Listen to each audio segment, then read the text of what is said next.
নমস্কার। আজকের গল্পে গোপাল ভাঁড়ের গল্প একটি বলবো। কিন্তু কেন হঠাৎ গোপাল ভাঁড়ের গল্প?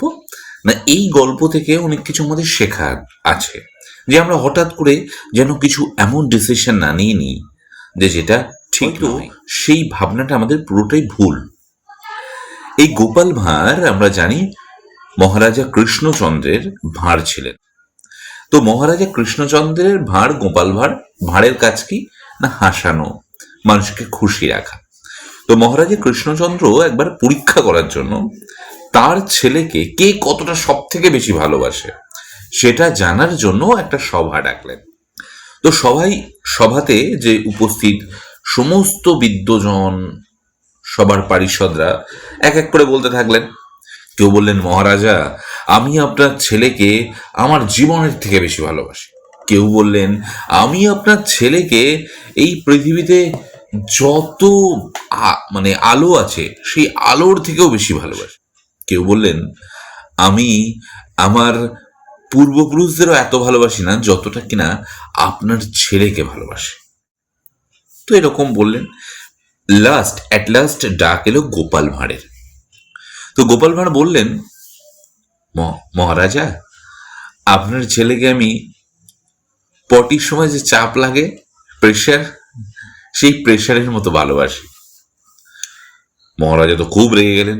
কি, আমার ছেলে, তারকে তুলনা করা হলো পটির সঙ্গে? একদম ঠিক নয়। অর্ডার করা হলো গোপাল ভাঁড়কে শুলে চড়ানো হবে। গোপাল ভাঁড় তো অবাক। গোপাল ভাঁড় কিন্তু তার মন্তব্যে মাপ চাইলেন না। তিনি বললেন, মহারাজা, শুলে তো আমায় চড়াবেন, ঠিক কথা, আমায় শুলে চড়ান, কিন্তু তার আগে আমাকে একবার প্রমাণ করার সুযোগ। মহারাজা বলল, তুমি আবার কি প্রমাণ করবে? না, আমায় একবার সুযোগ দিন না। মহারাজা দেখলেন, ঠিক আছে, শুলে চড়ানো তোমার হবে, কিন্তু তার আগে তুমি যখন বলছো একবার সুযোগ তোমায় দেওয়া হবে। গোপাল ভাঁড় মহারাজাকে বললেন, আজ দুপুরবেলা আমরা দুজনে একসঙ্গে খাবো, আমার মনের ইচ্ছা। তারপর আমরা ঘোড়া সওয়ারি, মানে যেটাকে বলে ঘোড়ার পিঠে চড়ে কোথাও যাব। রাজা রাজি হলেন। দুপুরবেলা আমেশ করে দুজন খেলেন, একদম ভর্তি পেট, খুব খাওয়া খেলেন। খেয়ে এবার ঘোড়ায় করে বেরোলেন। ঘোড়ায় করে গোপাল ভাঁড় আর মহারাজা দুজন অনেকটা দূর চলে গেলেন, অনেকটা দূর, প্রায় জঙ্গলের ভেতরে। যেতে যেতে, যেহেতু দুপুরে খেয়েছেন, যেতে যেতে মহারাজা কৃষ্ণচন্দ্রের চাপ লাগলো, মানে পটি পাচ্ছে। সে গোপাল ভাঁড়কে বললেন। তো সেই সময় গোপাল ভাঁড় বললেন, না না মহারাজা, এখন নয়, আরেকটু। মহারাজা বললেন, আরে সহ্য করতে পারছি না। বলে, আরেকটু চলুন না, আরেকটু। করতে করতে করতে করতে অনেকটা গেলে মহারাজা কৃষ্ণচন্দ্র আর পারছেন না। তিনি বলেন, গোপাল, আর পারছি না, উফ।